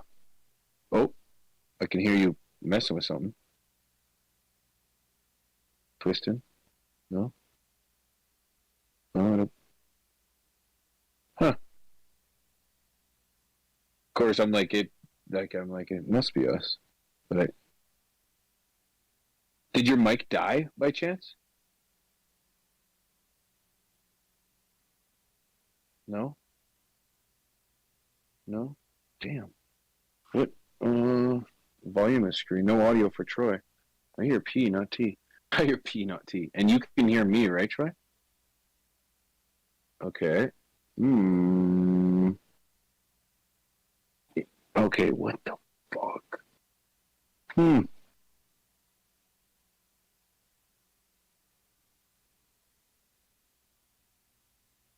You guys hear me now? Oh, got you. Got you. Okay, so now that's on my laptop audio. Is that working? Is that fine? Yep. Good here. Yep, good here. Yeah, my I guess Sweet. weird. Yeah. Yeah, no worries. Hey, fucking, if you're allowed some audio issues, it's no problem. What was I asked? It was an off the cuff question. What was it? I think we were talking about how shitty the weed is, or no, you're saying like cannabis stores facilities can only grow what the list has. Oh, the yeah. listed. That's right. Yeah, that was it. Yeah, of course, what a point to leave out on. But yeah, it's crazy how much control they have. It's really just Prohibition 2.0. A lot of people call it here.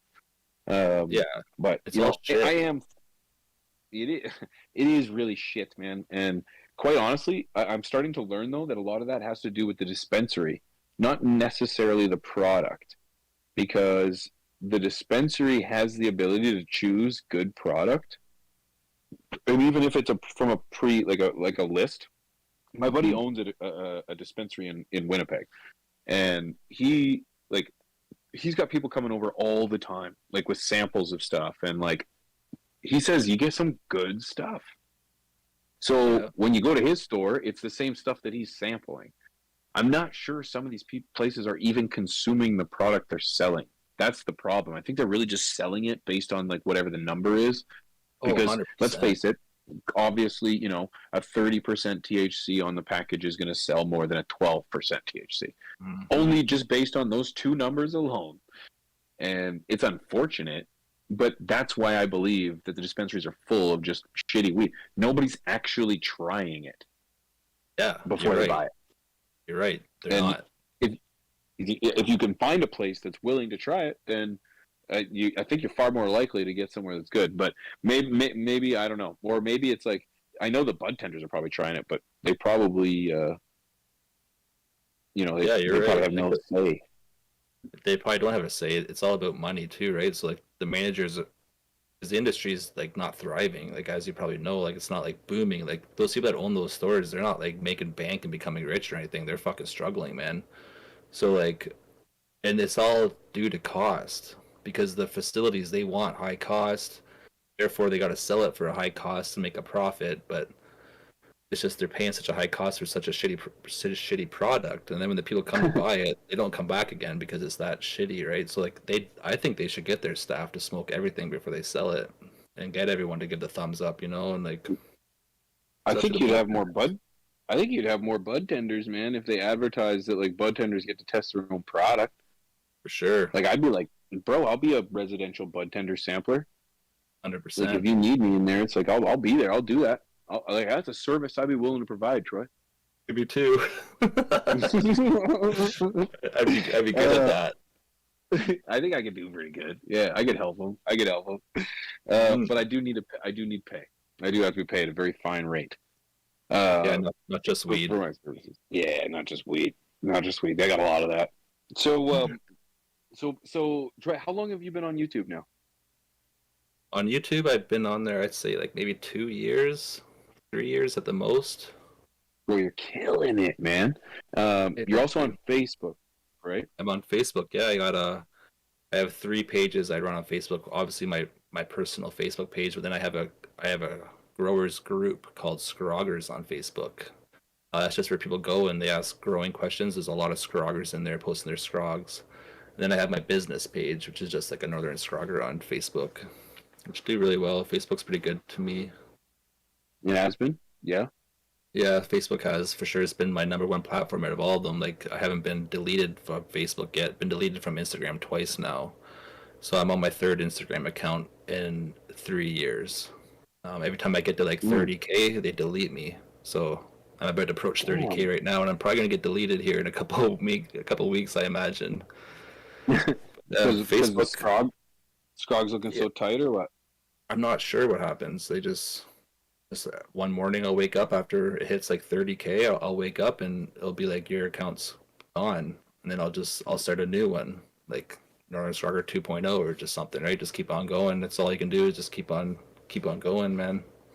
Yeah, weather the storm, bro. Weather the storm. Someone told me that. It's like that's literally what our industry is. It's just weathering the storm, because things will get better. It will Oh, get yeah. better. Ththings have gotten better. So it's For just sure. consistency. You just gotta keep going. And yeah, I do believe there's some light at the end of the tunnel. And 100%. you know, your work shines, bro. You have a very beautiful garden. Your garden, is that a garage? Yeah, that's my garage that I converted into a grow room during Scrawl School season 1. I have a loft above my garage as well. That's used to be where I grew.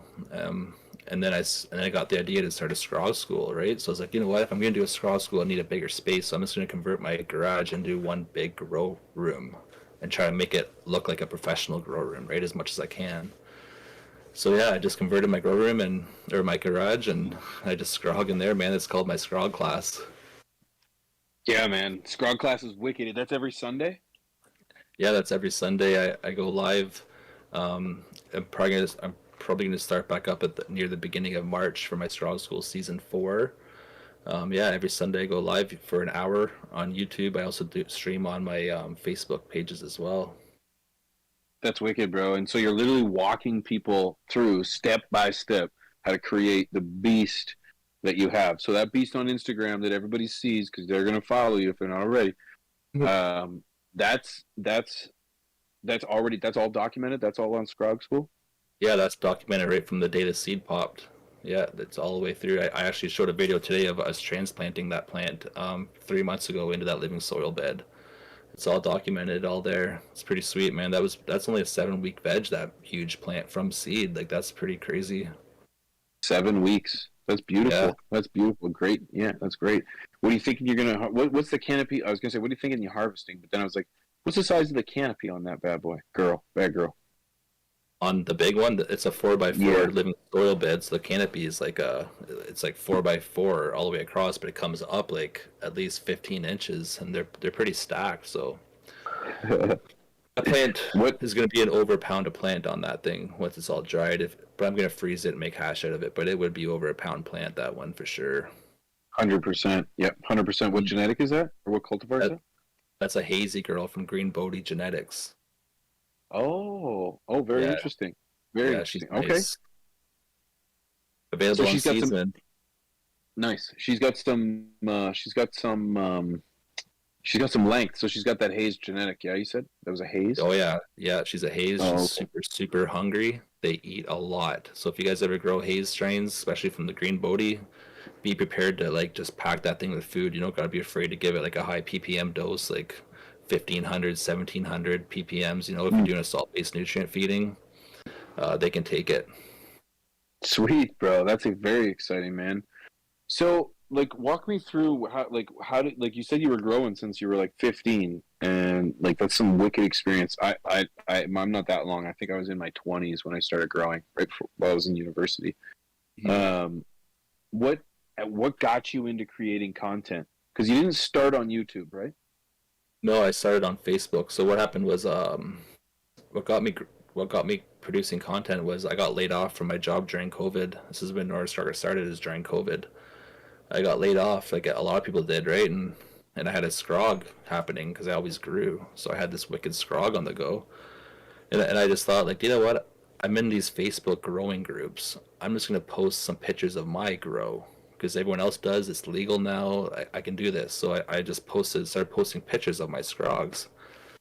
And then in the comments, people were like, "How the fuck do you do that? Holy shit, that's like a 12-month veg." And I'm like, "No, it's under 2 months." And like people just couldn't believe it. So I started thinking, you know what? I'm gonna post again, but I'm gonna write a scrog tip with my post. So then I posted a picture of my scrog, and I was like, "Scrog tip number 1." And I just wrote like a little scrog tip, a description.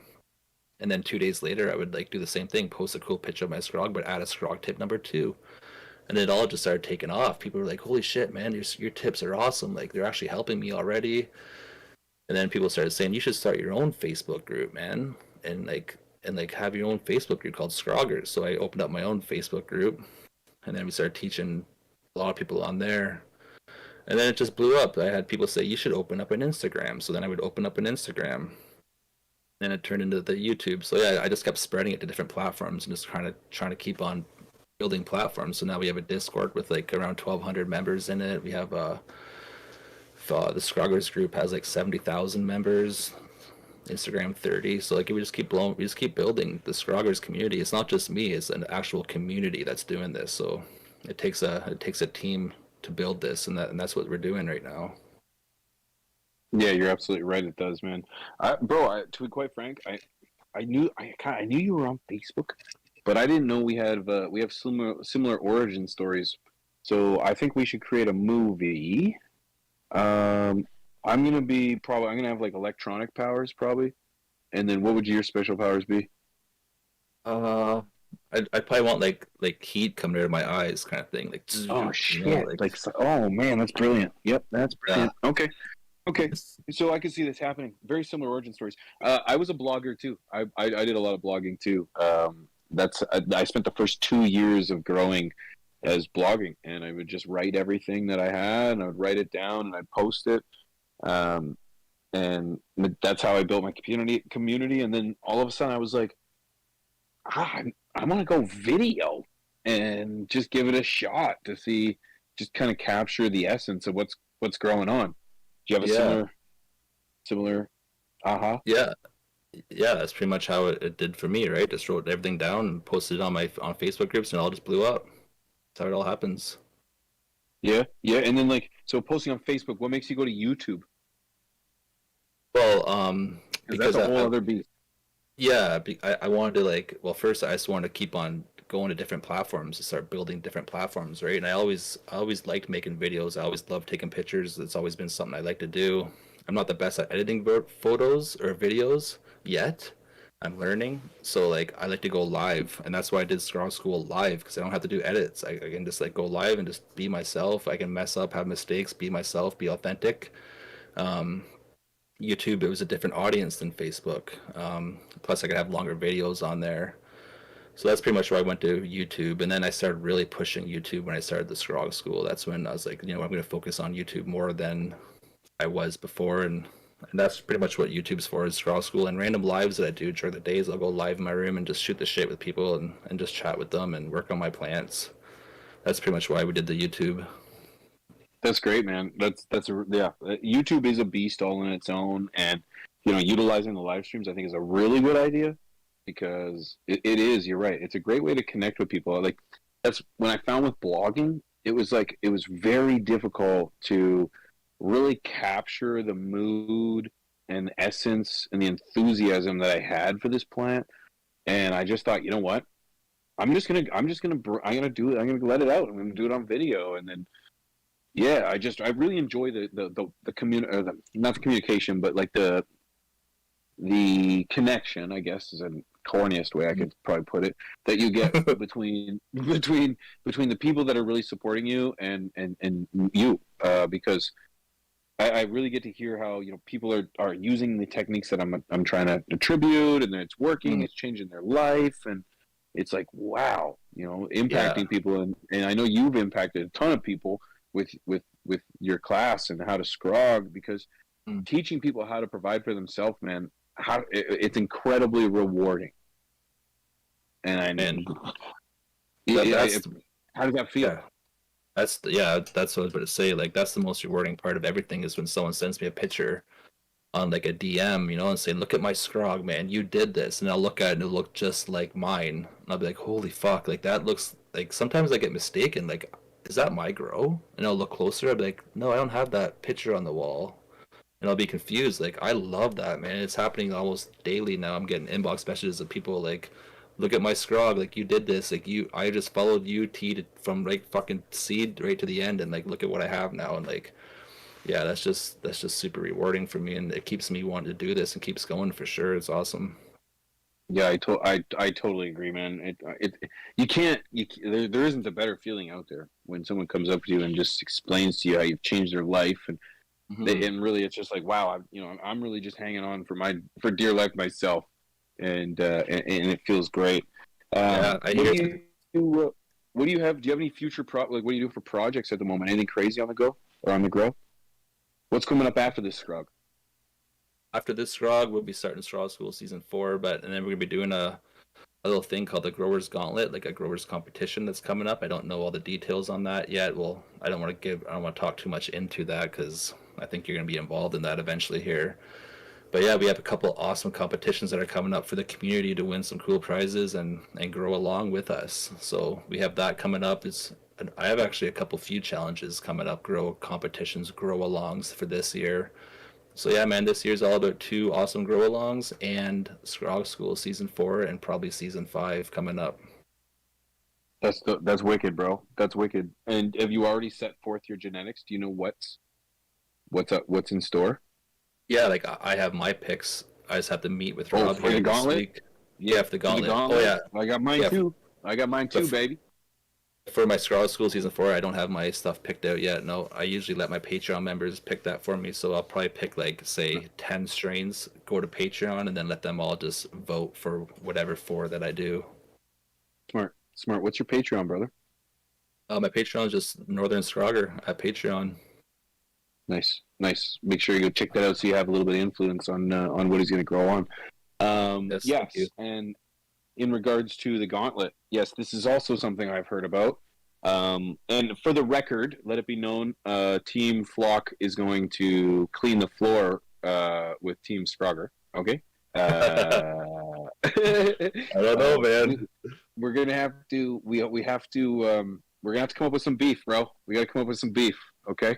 And we need to start throwing some mud, okay? So For sure. when I start ragging on your much nicer beard than mine, just know where it's coming from, okay? Know where it's coming Yeah.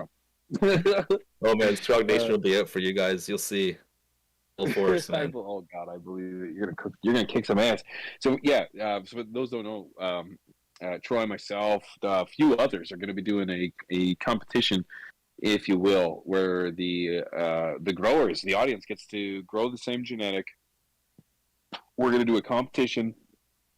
The winner's going to win some prizes, and I don't want to go into too much deets in regards to the prizes, but it sounds like it's going to be pretty awesome, Oh yeah, if I may. Yeah. definitely. Yeah, this is honestly doing the Vegas this year, doing the Pimp My Grow. That was amazing, man. You ever do anything like that? To be honest, actually, I have done something like that. Like when I first started Northern Scrogger, I picked one of my followers and I went to his house and I pimped his grow. Man, I bought him a new light, fans, bought him everything, and I went there and made a cool little video of pretty much pimping his grow room, right? Because he had real bad setup, and I just wanted to help somebody. So I did do that for somebody once. So like I knew how rewarding this was going to be when we all went there. Like I knew the feeling that we were all going to have being there and then leaving. I knew it. So and it's the same feeling. It's such a grateful feeling to be able to like see somebody that like just honestly had their life changed, right? Like I love seeing that. I love giving shit away. I love making people happy. So the more we can do that, the better for me, man. That was awesome. God, dude, I didn't know that, man. Good for you. Doing okay. All right. Well, I already don't like this guy. All right, so we gotta figure out things sling some mud here because he likes giveaways and stuff. I don't. I hate giveaways. I can't stand doing giveaways. It's too much pressure. It's too much anxiety. I did a giveaway like it when I was at 100 subscribers, and it was the worst experience I ever had because like people were ragging me and like, oh my God, it was like I realized that. Now I'm just bitching and complaining, but I realized that you sometimes with giveaways you attract viewers that you really just aren't looking for. They're just looking for shit, and it's just like, Yeah. oh, this one I wanted the mail a kick in the head. Just yeah. But You're right. That's why when I do my giveaways, like I did one today, for example, like I went live on my YouTube today. I didn't like promote a giveaway. I just during my live, I was like, hey guys, I have an extra light here that I don't use anymore, and I'm gonna Great give it idea. away to someone who lives like an hour from me because I can't ship it, but I can drive it to you.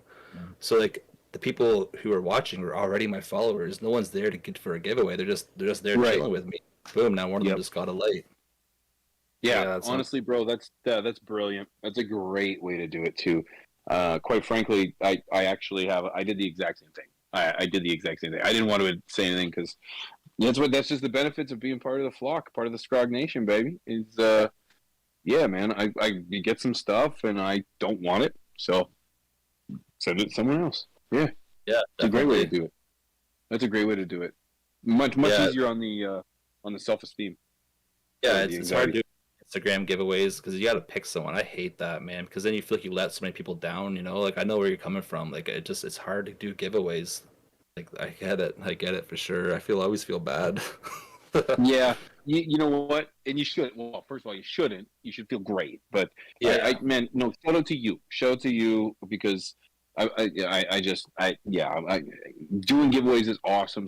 Supporting your community, Scrog Nation is number one, and I'm glad to hear that you're willing to do that because, man, what's more rewarding than tuning into someone, watch them do his thing, and then all of a sudden having the opportunity to take home a light or something. You know, Yeah, that's pretty definitely. Dope. Yeah, for sure. Awesome. Troy, real quick, everywhere and anywhere. I don't want to keep you longer, even though we had a ton of audio issues and technicals, but a lot of testicle issues. But where can people get a hold of you, man, including your Patreon, please? Okay, so people can find me on Instagram it's called The Northern Scroger, and then on Facebook you can find me at Northern Scroger or on Scroggers. On YouTube it's Northern Scroger, and on Discord it's Scroggers, and on Patreon it's Northern Scroger. That's sweet, brother. That's sweet, man. Pretty much just Google search Northern Scroger and you'll find it. Whatever you're looking for. And that's exactly what I did for your logo. It was perfect, bro. That's awesome. You're everywhere, man. You're everywhere. And seriously, Troy, thank you so much for being a guest. This is the 4th episode of Tea with Pete, and I can only hope that throughout the months, the weeks, it's going to get increasingly better and less hiccups. So, thank you for being one of my guinea pigs. And of course, I'd love to have you back on when we have things running smoothly, so we can give you just a good quality representation of what Scrog Nation is all about. Yeah, but anytime. Seriously, brother, it was an absolute pleasure, man. I wish you all the luck with everything going on in the garden. I can't wait to see you harvest this beasticus because man, I've been following the whole way. It is incredible, and seeing how healthy that topsoil is just icing on the cake. It's probably one of my best grows I've ever done. So yeah, I'm pretty proud of that too, man. Thank you so much. I appreciate it, and thanks, Mrs. P, for behind the scenes and helping us with this. I appreciate you too. She's pissed. She's pumping her fist, man. Troy, thank you so much, man. You're free to go, brother. I appreciate you, man. Shout out to Scrog Nation, number one nation in the world. That's an award-winning, award-nominated educator right there, Troy, Northern Scroger. Thank you, bro. Thank you. Keep on tucking. Thanks, bro. Teak out. Oh, man. Huge shout out to Troy, bro. Honestly, you know. Oh, I don't know my mic.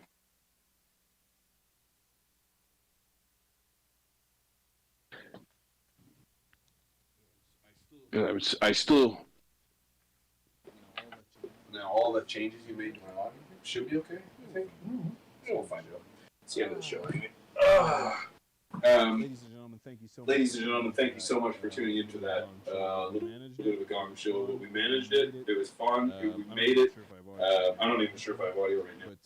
I think we're But good. I think we're good. If audio is good, Everything's Gucci, man. everything's Gucci, man. Everything's Gucci, Yeah, man. everything's Gucci, man. I want to do I want to do a community highlight. Two audios. And double audio. Mute one. You're on Discord. You're on Discord. Oh, Just exit Discord. just exit Discord.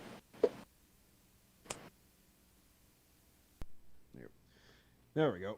Oh, so just to you got double audio. I should be good now. Yep, should be good now.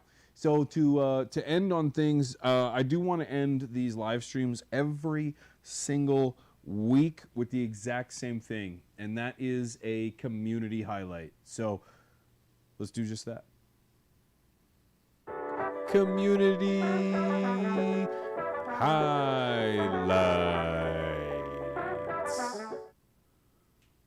And I'm back. Guys, today's community highlight is a very special one. I would like to highlight an OG in our community. All right. This is one Todd McCormick. You can follow Todd McCormick at what's his IG handle, babe? Todd P. McCormick. It's on the screen right now, yes? So Todd McCormick is, I'm just going to actually read this right from his LinkedIn page because I couldn't memorize it so that I could do it without a thing. But Todd McCormick is a former cancer patient who started using cannabis in 1979 under his mother's supervision while undergoing chemotherapy and radiation. In 1984, Todd overcame his cancer, and in 1984 started cultivating our product and has never stopped. In 1994, Todd worked with Jack Herer as an editor of The Emperor Wears No Clothes. And after Jack's passing, he released the 12th edition of the book with memorials to Jack. The reason I wanted to choose Todd as a community highlight is because actually, if you could pull up his account, he's got a post in regards to him being suppressed because of sexually explicit or sexually suggestive content or something. Yeah. And as you guys know, last week we had mentioned that High Again had been removed for sexual solicitation or something like that. Todd McCormick is like a 60 some. Sorry, I could have done the math. I don't want to offend him. Grown ass man, and is not looking to use his Instagram as a solicitation for. It was at the very top. It should be like his last post. It was like a picture of a post. No? Oh, he must have deleted it. Oh, okay, whatever. Anyways. Got it? Yep. Yep. Yep, that one. So yeah, if you wouldn't mind showing that post. So he's obviously being suppressed by Instagram. I wanted to use my platform as an opportunity, and I know there's only 70, 60 some people watching right now, but I will put this as a highlight so that I can put it even on a short to highlight our community highlights from now on. So I wanted to highlight Todd's channel or his page because of not only the suppression he's facing, but because of the work he's put in. This is one of the OGs. These are one of these gems in our community that we need to protect. There's not many left. I believe in him. I believe in his mission and his campaign, and I want to use my platform to help him champion his mission. So if you have an opportunity, go follow Todd McCormick.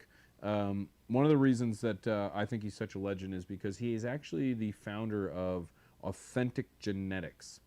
And I'm not going to tell you where you should get your authentic genetics. However, if you were to get authentic genetics, Todd might be the person you'd want to get a hold of.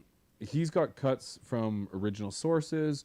He's got connections to people who have been growing a lot of these original genetics. If you're not familiar, I've got some Northern Lights number 2, Skunk number 1, and Haze in my garden right now from Todd. So today's community highlight is Mr. McCormick. I want you guys to go follow him on Instagram. Go give him a drop. Let him know we mentioned him, and I hope you guys find yourself a new source of information and entertainment over on Todd's Instagram. That's today's community highlight. That's all I have for today's show, ladies and gentlemen. I'm exhausted because I feel like I freaking botched it. But thank you guys for tuning in. All right. So I still have some work to do in regards to my audio. We were so damn close. I even said that I thought we had it figured out. So I jinxed it. But thank you guys for tuning in and bearing with it. Tomorrow you will see the news post on the channel, and then Friday the interview with Northern Scroger coming out clean and problem free will be Friday. Okay. Seriously, guys, I can't thank you enough for tuning in. I'm going to get out of here. If you want to get a hold of me, you can at me at Pigeons420 over on X. I'm on Instagram at Pigeons420. I'm Pigeons420 everywhere, man. Just come find me. I'll be live on Twitch tomorrow, so if you want to come hang out. But that's about it, ladies and gentlemen. I am out of here. I want to give a huge shout out to Troy for joining us this afternoon or this evening on a little evening with P. I want to give a huge shout out to my wife, Mrs. P, for running the show. We're just going to call her DJ P from now on. DJ Mrs. P for running the show, because let me tell you, if you think I'm stressed and full of anxiety, she's over there doing her best, and I know that she's stressed and full of anxiety too. So thank you to everybody for tuning in. Thank you for your feedback. Thank you for everything.